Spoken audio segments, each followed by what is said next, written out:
Haleluya, puji Tuhan. Salam sejahtera buat semuanya yang ada di dalam link ini. Apa kabar teman-teman? Kami hadir kembali dalam kasih Tuhan Yesus Kristus karena sebagai hamba Tuhan yang sudah menerima kebaikan Tuhan, menerima kasih karunia Tuhan, maka menjadi tugas dan tanggung jawab kami untuk bisa berbagi, untuk bisa menyampaikan hal-hal yang telah dikerjakan Tuhan di dalam hidup kami, dan hal tersebut menjadi doa kami untuk bisa menjadi berkat bagi banyak orang. Tentu ini merupakan sesuatu yang sangat utama di dalam kehidupan manusia, karena ini berbicara tentang keselamatan hidup.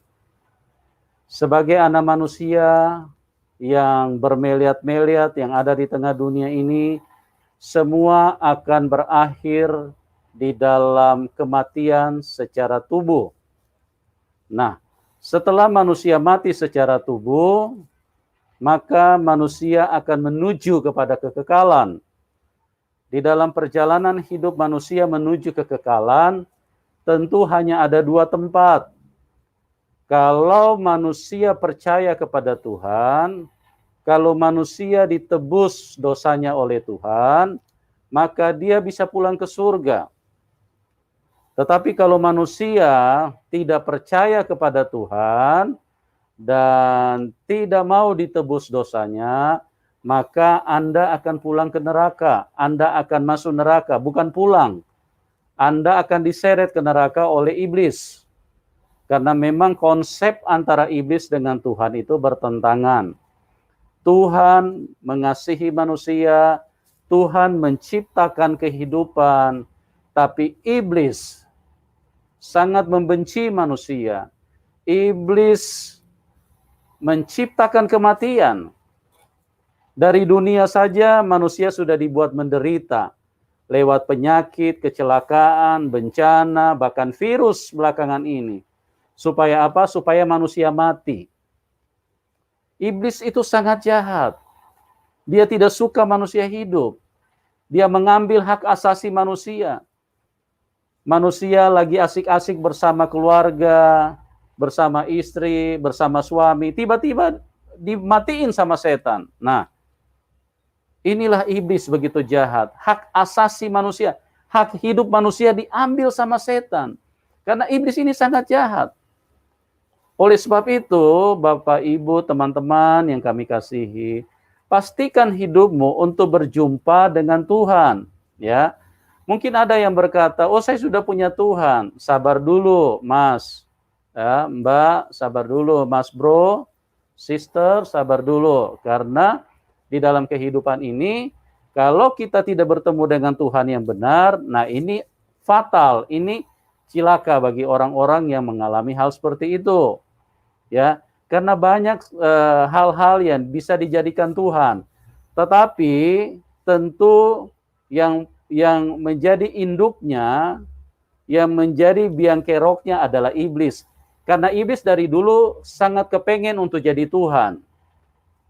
Tetapi dia tidak pernah bisa menjadi Tuhan karena dia hadir dengan sebuah kejahatan, penyesatan, dan terus ingin mencelakakan hidup manusia. Oleh sebab itu teman-teman, kami mengasihi siapapun Anda, kami hadir lewat penyampaian-penyampaian, lewat sharing-sharing yang kami bisa bagikan, lewat khotbah-khotbah, bahkan juga lewat kesaksian-kesaksian. Kami terus berdoa kiranya itu bisa berguna bagi banyak orang. Ya, kami sudah diselamatkan, Tuhan sudah berbuat baik di dalam hidup kami. Tuhan melakukan hal-hal yang dahsyat di dalam hidup kami. Kami berharap apa yang kami bagikan itu bisa juga dialami oleh teman-teman. Nah, pada sore hari ini kita kembali akan diberkati dengan sebuah kesaksian yang luar biasa.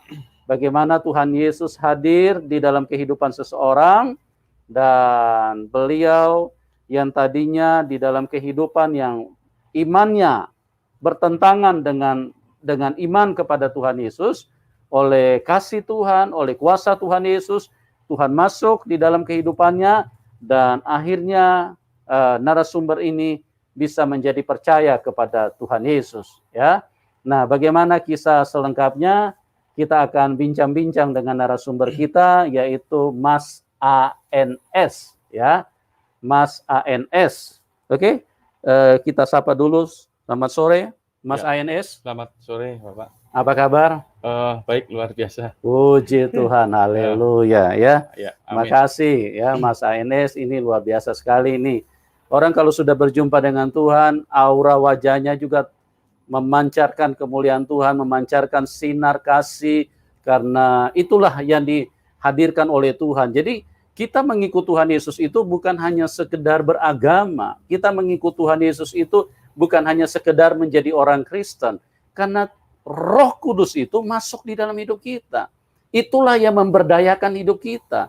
Itulah yang membuat hal-hal yang supranatural sering terjadi di dalam kehidupan orang-orang yang percaya kepada Tuhan Yesus. Itu juga yang membuat hal-hal yang tidak mungkin, ya, kita bisa lakukan menjadi mungkin karena Roh Kudus menyertai kita. Itulah namanya Immanuel, Allah beserta dengan kita. Oke, luar biasa sekali. Nah, pada kesempatan ini saya akan tanya-tanya, diskusi sama beliau bagaimana sampai Mas ANS ini bisa terima Tuhan Yesus. Ya, Mas ANS mungkin bisa diceritakan dulu latar belakangnya di Muslim seperti apa, mungkin dari keluarga, terus seperti apa, Mas, di dalam Muslim dulu. Dulu saya waktu kecil saya dibesarkan di sebuah iman kepada Allah selain Tuhan kita Yesus Kristus, ya, di lingkungan keluarga Muslim, karena nenek saya juga seorang haji, sudah 2 kali ke ibadah haji, menunaikan ibadah haji, ya, orang tua, dan juga ayah saya juga seorang kejawen kalau bisa dikatakan. Kemudian di satu titik ketika kita pindah di satu kota di Semarang, saya masuk di sekolah di yayasan Katolik. Itu dulu waktu saya masuk di situ, itu juga menimbulkan pertentangan di keluarga, di orang tua juga, karena ada pertentangan, karena waktu itu pendaftarannya mepet, saya nggak tahu itu mungkin rencana Tuhan atau gimana, saya hampir nggak dapat sekolahan karena waktu itu ngurus kepindahan dari Jakarta ke Semarang. Nah, ada satu ketika itu saya bisa diterima di sekolah Katolik itu. Nah, dari situ saya mulai mendengar Injil, mendengar firman Tuhan. Nah, dari situ saya mulai membandingkan, secara nggak langsung saya membandingkan iman saya sebagai seorang Muslim dan juga iman teman-teman saya atau lingkungan saya yang percaya kepada Tuhan Yesus. Itu awal mulanya. Itu awal mulanya, ya. Gitu, Pak. Oke, terus bagaimana keluarga, kan sebagian setuju nih. Setuju karena kepepet kali, karena sudah tidak ada sekolah. Iya, karena sudah kepepet, waktunya sudah mendesak sekali, karena itu juga sekolah negeri sudah tutup semua, pendaftaran sudah tidak terima, yang bisa menerima hanya sekolah swasta itu. Di situ, kemudian saya bersekolah di situ, saya mulai dengar firman Tuhan, dan di satu titik saya waktu itu sudah hampir mau dibaptis di Katolik, tetapi waktu itu ada saya diajak teman saya kebaktian pemuda di salah satu gereja. Kalau waktu dulu saya belum bisa membedakan antara gereja Katolik dan Kristen. Sebentar Mas, ini kan keluarga ini kan pada dasarnya sebetulnya tidak setuju Anda sekolah di Katolik, kan, sekolah dengan iman Kristiani, kan. Nah, itu bagaimana ceritanya kok sampai mau dibaptis? Itu kan bisa berisiko, kan, dengan orang tua, dengan keluarga. Bagaimana ceritanya kok bisa mau ambil keputusan sendiri begitu? Yaitu saya tidak menceritakan kepada orang tua. Oh, Karena secara saya diam-diam. diam-diam saya mendapat pelajaran di iman Kristiani juga di situ. Nah, di puncaknya saya diajak ikut ibadah KKR dulu, istilahnya kebangkitan rohani di gereja Kristen di yang ya terbesar mungkin ya di kota ini. Nah, itu waktu masih di sekolah kan sudah mau dibaptis kan? Ya. Sudah mau dibaptis waktu itu kan? Ya, betul. Maksudnya secara Katolik waktu ya, itu. Nah, itu kira-kira apa yang membuat Mas ANS itu kok bisa sampai tertarik secara diam-diam gitu loh? Apa yang dipahami atau apa yang diajarkan atau apa yang istilahnya merubah iman? Kan keluarga ini kan Muslim gitu loh. Mungkin bisa diceritakan kepada teman-teman. Silakan. Ya, betul. Waktu itu karena saya sering diajak ibadah misa ya, mungkin waktu sekolah dulu sering diajak ibadah misa setiap minggunya atau tiap bulan berapa kali. Nah, di situ saya dengar suara pengajaran firman Tuhan. Tetapi waktu itu saya mungkin iman saya masih ikut-ikutan. Masih ikut-ikutan dengar gitu, tapi dalam lubuk hati saya percaya bahwa firman itu tidak akan pernah kembali dengan sia-sia. Amin. Di saat itu. Nah, titik balik itu ketika saya diajak KKR. Nah, itu waktu ibadah KKR itu Tunggu sebentar, jangan ke KKR dulu. Ini saya mau tanya biar teman-teman pada ngerti nih.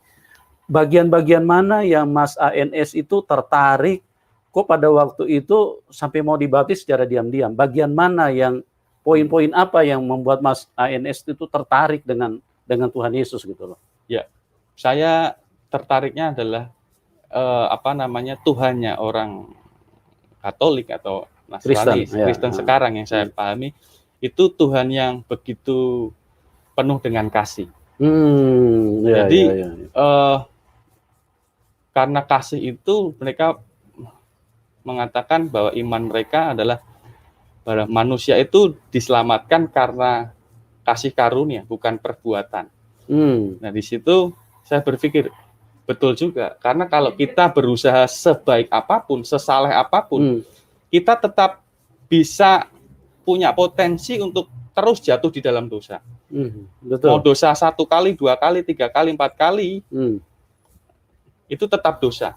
Iya. Tetap berdosa di sini.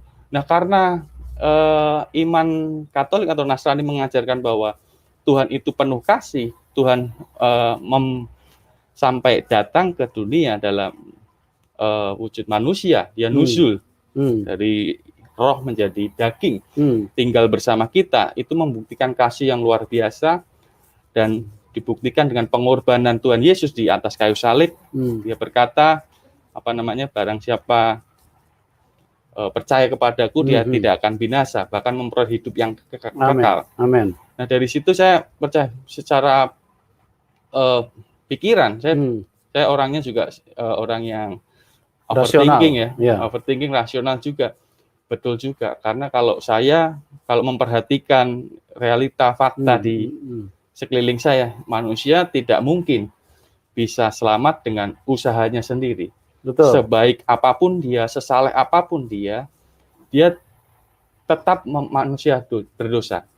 Karena hawa nafsu itu sulit untuk dihilangkan. Tidak bisa dilepaskan, mustahil, kecuali Tuhan.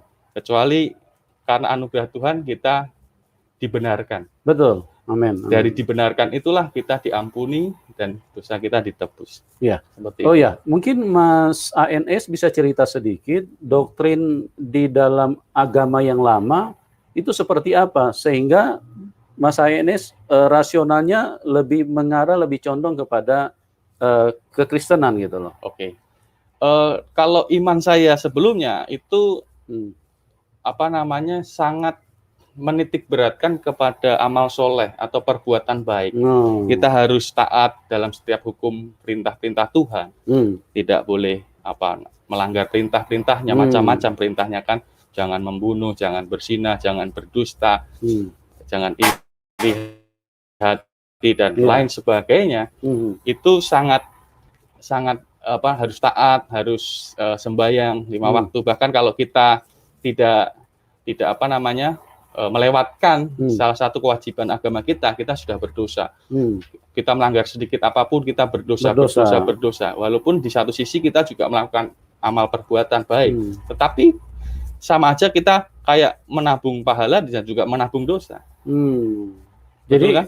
Itu jadi satu pergumulan di dalam pikiran, pergumulan. Bahkan selama saya hidup pun juga saya tidak bisa lepas dari dosa. Jadi tabung pahala, tabung dosa juga. Iya, itu sama-sama banyaknya kan. Bisa nggak kita sekarang kalau secara rasional, bisa ditimbang nggak? Manusia itu bisa hidup tanpa dosa selama 1 tahun aja. Bisa nggak? Nggak bisa, sulit. Mungkin. 1 jam saja nggak bisa, Mas. 1 jam aja kadang kita sulit kan. Apalagi berjam-jam selama hidup kita. Iya. Kita terus itu kayak kita menabung dosa sama juga menabung pahala. Jadi makanya waktu itu para pengajar-pengajar agama rohaniawan di iman saya yang dulu itu mengajarkan, yuk kamu harus berusaha sekuat mungkin untuk menjauhi dosa, tetapi dalam faktanya saya juga tetap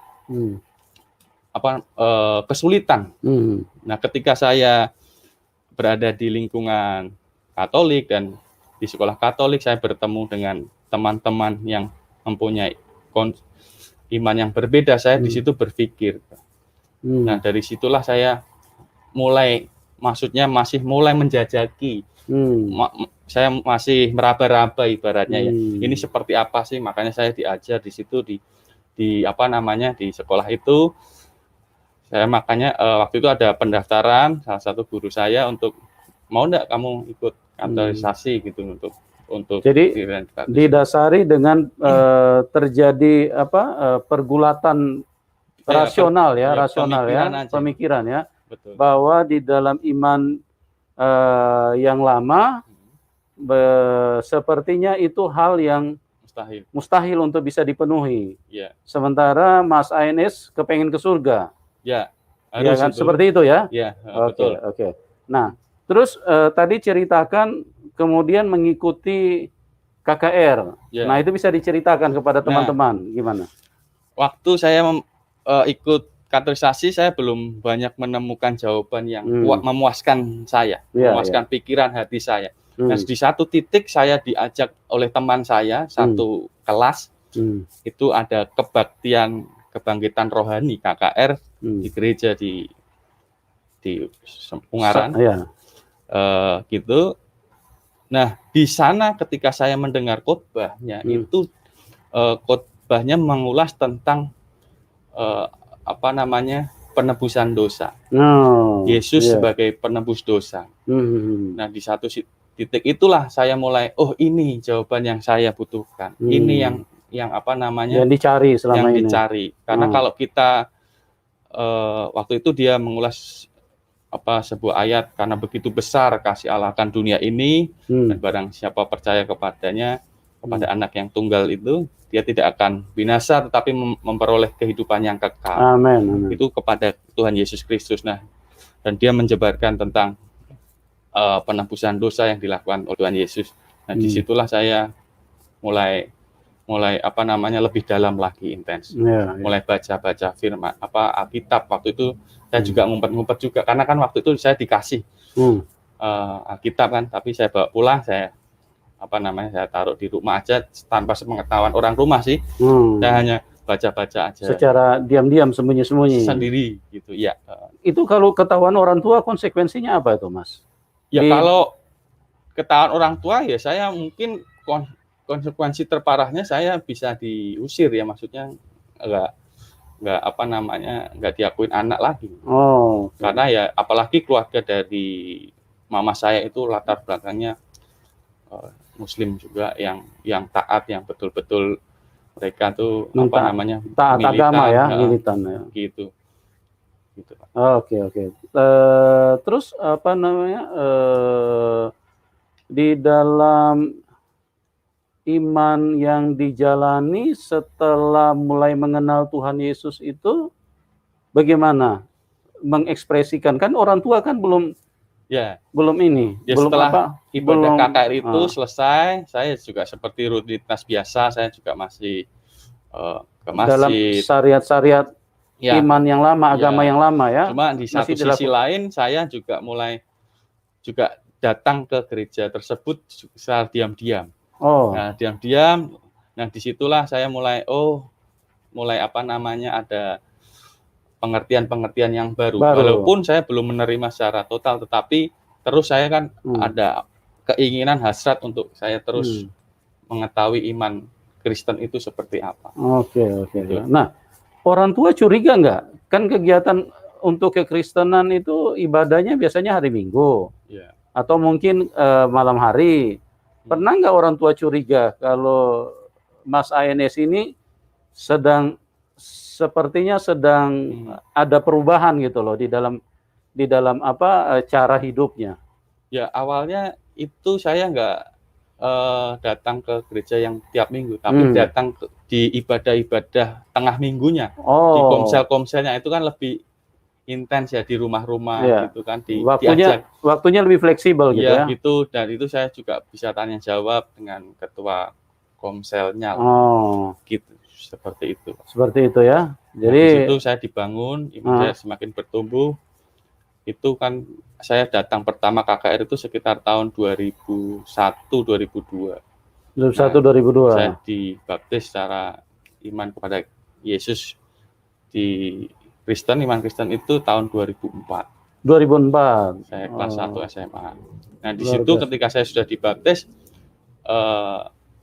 itu mulai orang tua mulai apa namanya sadar. Baru sadar. Ya, kalau sebelumnya saya yang lebih ngumpet-ngumpet saja.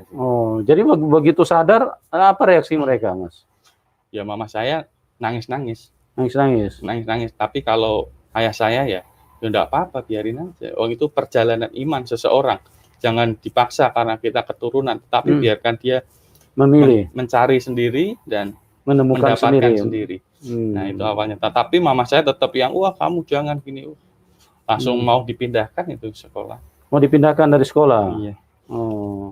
Tapi waktu itu uang jajan nggak dipotong? Enggak, kan karena Bapak lebih fleksibel. Oke.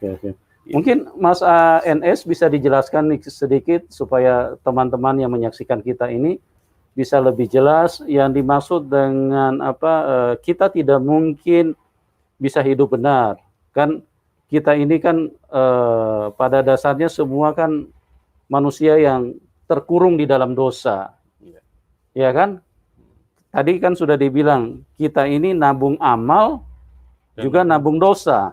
Nah, kira-kira dosa-dosa seperti apa mungkin supaya teman-teman bisa lebih jelas bahwa kita ini memang sejak dari kecil kan sudah jago berbuat dosa gitu loh. Ya, kalau iman saya yang sebelumnya yaitu iman Muslim itu kan kita harus memenuhi setiap hukum-hukum Tuhan.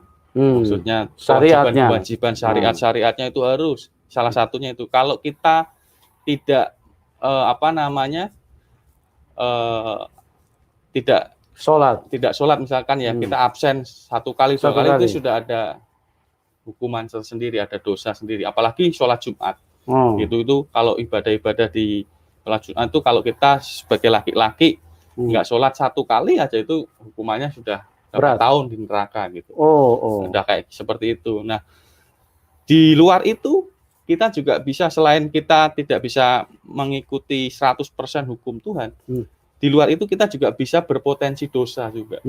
Baik itu perkataan kita, tindakan kita, baik yang disengaja atau tidak disengaja, apa yang kita di dalam hati ataupun yang keluar di dalam hati, ketika kita melenceng dari hukum Tuhan, itu sudah berdosa juga. Nah, dari situ fakta ini saya itu nggak bisa lepas. Seorang manusia itu kalau kita berpikir sungguh-sungguh merenungkan hal ini, kita tidak bisa tidak berbuat dosa dari dosa.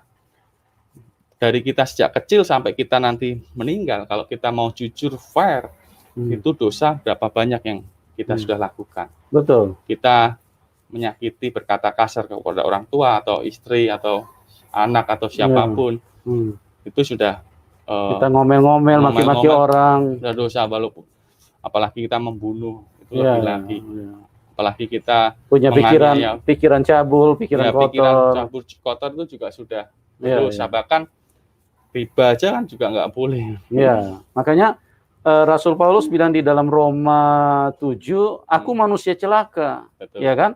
Ya. Siapa yang bisa membebaskan aku dari tubuh maut ini? Kenapa Rasul Paulus bilang tubuh maut? Karena tubuh ini keinginannya berbuat dosa terus. Ya, kepengen punya istri lebih dari satu, 2 juga tidak cukup, 3 juga tidak cukup, 4 masih tidak cukup, sampai 13 juga masih tidak cukup. Nah, ini karena hawa nafsu daging. Daging ini kepengen terus. Padahal Tuhan sudah menetapkan di dalam firman-nya itu mutlak dan tidak pernah bisa berubah. Yang suka merubah itu manusia. Coba perhatikan bahwa waktu di Taman Eden, Tuhan menciptakan itu sepasang laki-laki dan perempuan, 1 laki-laki, 1 perempuan, ya.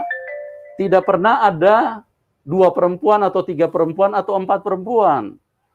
Ya. Jadi Tuhan menciptakan 1 Adam, 1 Hawa. Tidak 4, tidak Hawa, Hawi, Hewo, Hawa, Hawo. Tidak ada, itu cuma 1. Nah, yang merubah itu manusia. Di dalam hawa nafsunya manusia akhirnya membolehkan 2, 3, 4 gitu. Itu semuanya perbuatan dosa. Nah, apalagi manusia sejak dari kecil kan sudah pintar berbohong kan? Ya. Mas Nggak ada yang ngajarin juga kan? Nggak ada yang ngajarin. Tapi tahu-tahu bisa sendiri. Pintar, jago. Makanya manusia ini diikat oleh setan, diikat oleh kuasa kegelapan. Betul. Nah, itulah sebabnya tadi yang Mas ANS bilang bahwa kita perlu penebus dosa. Mungkin bisa diperjelas lagi, Mas.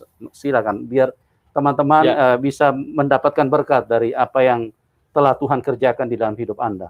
Ya, penebusan dosa itu sama juga dengan kita menerima rahmat Allah atau kita menerima kasih karunia. Dan bahkan di kitab Efesus yang pernah saya dengar di dalam khotbah itu sungguh luar biasa, itu yang melegakan saya. Pergumulan saya itu terjawab di kitab Efesus yang berbunyi seperti demikian. Sebab karena kasih karunia kamu diselamatkan oleh iman. Itu bukan hasil usahamu, tetapi pemberian Allah. Itu bukan hasil pekerjaanmu, jangan ada orang yang memegahkan diri. Amin. Artinya penebusan dosa itu juga artinya adalah kita diberi kasih karunia atau rahmat Allah, pengampunan dosa-dosa kita. Kalau dosa kita diampuni atau dosa kita ditebus, artinya kita menjadi manusia yang layak di hadapan Allah. Betul. Karena kasih Tuhan itulah di dalam Yesus Kristus yang memulihkan kehidupan manusia yang berdosa. Amin. Itu berarti pemberian Tuhan kan? Pemberian Tuhan. Bukan hasil kerja Mas ANS. Bukan karena saya taat melakukan ibadah, bukan karena saya menjadi orang yang baik, orang yang saleh. Itu saya bisa menjadi manusia yang tidak berdosa. Tetapi karena kasih karunia itulah kita dibenarkan oleh diselamatkan oleh iman. Nah, di dalam iman itulah kita menjadi selamat. Maksudnya itulah yang membuat saya, ini betul ini. Ini yang dalam pemikiran saya mengambil keputusan untuk terima Tuhan Yesus. Mengambil keputusan untuk terima Tuhan Yesus Kristus. Haleluya. Ya, teman-teman, di dalam hidup ini saya perlu jelaskan sedikit tentang konsep Tuhan, ya, konsep Tuhan yang benar, bukan konsep Tuhan-Tuhanan, bukan konsep huruf-huruf, ya, konsep Tuhan yang benar. Tuhan itu kudus. Dalam kekudusannya, dia tidak bisa didekatkan dengan yang namanya yang najis-najis. Ya. Makanya kalau kita mau ketemu dengan Tuhan, kita harus dikuduskan. Supaya kenajisan kita ini ditanggalkan. Nah, yang bisa melakukan itu hanya Tuhan. Nah, mungkin sampai di sini Anda belum bisa nyambung. Bagi yang belum kenal Tuhan Yesus, bagi yang belum terima Tuhan Yesus. Saya mau perjelas lagi bahwa manusia itu ada di dalam genggaman setan. Sejak dari Taman Eden, karena manusia tidak mendengarkan firman Tuhan. Manusia mendengarkan perkataan setan. Firman Tuhan begini, jangan kamu makan buah itu, nanti kamu mati. Nah, perkataan setan begini, Makan saja, jangan dengarkan Tuhan. Tuhan berdusta. Makan saja buah itu. Akhirnya manusia memilih untuk mendengarkan setan. Di sini kebenaran menyatakan dengan tegas bahwa manusia itu ada di dalam genggaman setan karena manusia lebih mendengarkan setan. Makanya sebetulnya Tuhannya manusia itu adalah setan sebelum mereka menerima Tuhan Yesus, sebelum mereka berjumpa dengan Tuhan yang benar. Karena Tuhan itu hanya satu. Kebenaran itu hanya satu, tidak mungkin dua. Jadi sejak dari Taman Eden manusia sudah jatuh dalam dosa. Manusia ini sudah najis, kotor. Begitu kotor, begitu banyak dosa. Sejak kecil manusia sudah pandai berbohong. Tidak ada yang ajar, tidak ada sekolah berbohong. Tidak ada sekolah dasar berbohong, apalagi fakultas sekolah universitas berbohong. Tidak ada. Tapi manusia paling jago, paling pintar, paling hebat. Kenapa? Karena iblis menguasai manusia dan iblis di dalam manusia. Bagaimana kenajisan seperti itu bisa keluar dari dalam hidup kita? Bagaimana kita bisa dibebaskan dari kekotoran, kenajisan, dari setan-setan yang begitu jahat itu? Hanya Tuhan Yesus yang bisa menebusnya. Amin. Hanya Tuhan Yesus yang bisa membebaskan. Amin. Jadi teman-teman, jangan keraskan hatimu. Ya, tunggu apa lagi? Sebelum terlambat, jangan sampai Anda mati, Anda pasti diterkam setan, karena setan sangat jahat. Tuhan Yesus yang mengasihi, dia datang 2000 tahun yang lalu, untuk membebaskan kita dari tangan setan, supaya kita ini tidak ada di dalam kematian. Dia bebaskan kita, dia tebus kita, supaya kita bisa pulang ke surga. Di rumah Bapakku banyak tempat tinggal. Dia menunggu Anda, siapapun Anda, dia mengasihi Anda. Amin. Ya, makanya firman Tuhan saya ulang-ulang mengatakan, Matius 11 ayat 28, marilah kamu yang letih lesu dan berbeban berat, karena aku akan memberi kelegaan kepadamu. Itulah Tuhan yang baik, Tuhan yang benar. Dia tidak pernah berkata, marilah kamu orang-orang Kristen, karena kamu percaya kepadaku. Kalau dia Tuhan seperti itu, saya tidak mau percaya sama dia. Itu Tuhan berbohong itu kalau seperti itu. Dia cuma Tuhan satu golongan, dia cuma Tuhan satu agama, dia cuma Tuhan satu kelompok. Untuk apa percaya kepada, itu bukan Tuhan, itu pendusta itu. Kalau dia punya firman misalnya seperti ini, marilah kamu orang-orang Kristen, karena aku akan memberikan, waduh itu berdusta itu. Itu janji PHP itu, pemberi harapan palsu. Tapi Tuhan Yesus itu firman yang benar. Dia berkata, marilah kamu yang letih lesu dan berbeban berat, karena aku akan memberi kelegaan kepadamu. Ya, dia tidak berkata, marilah kamu yang dompet tebal, marilah kamu dari golongan-golongan elit, marilah kamu orang-orang yang punya pendidikan tinggi. Tidak. Yang letih, lesu, dan berbeban berat. Marilah kamu yang letih, lesu, dan berbeban berat. Artinya pada saat manusia susah, pada saat manusia menderita, pada saat manusia menuju kematian, seperti Mas ANS ini, Tuhan ambil dan bawa ke dalam keselamatan untuk bisa pulang ke dalam kerajaan surga. Tentu setelah lewat penebusan dulu, disucikan dulu dosa-dosa kita, supaya kita layak kembali ke rumah Bapa di surga. Oke? Mas ANS, terima kasih ini atas kesaksian yang luar biasa. Sama-sama. Ya, teman-teman banyak yang diberkati, yang dikuatkan. Amin. Bagaimana Tuhan menjamah dan menebus dosa-dosa yang sudah begitu memberatkan, yang sudah begitu menggelisahkan. Meletikan. Ini nabung dosa, nabung amal.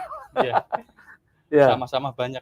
Sama-sama banyaknya. Ya. Bahkan pasti jauh lebih banyak dosanya. Ya, itu ya. Iya. Oke, terima kasih ya, Mas ANS. Ya, sama-sama. Doa kami buat Anda, amin. Tetap semangat, luar biasa. Amin. Tuhan pakai luar biasa untuk memenangkan banyak jiwa. Nah, bagi orang-orang yang belum kenal Tuhan Yesus, Mas ANS mungkin bisa sedikit memberikan pesan kepada mereka, supaya jangan sampai terlambat gitu. Ya, seperti yang tadi sudah dikatakan, bahwa Tuhan Yesus itu adalah Tuhan semua orang. Dia Tuhan yang penuh kasih, dia rela datang ke dunia ini untuk menebus dosa-dosa saudara. Setiap manusia yang berdosa, yang percaya kepadanya, dia mendapatkan kasih karunia atau anugerah itu. Jadi bagi teman-teman yang berdosa, yang merasa dirinya penuh dengan dosa, datang ke Tuhan Yesus. Karena dialah jalan satu-satunya, dia jalan kebenaran dan hidup. Dan tidak ada seorang pun yang datang kepada dia tanpa melalui Tuhan kita Yesus Kristus. Amin.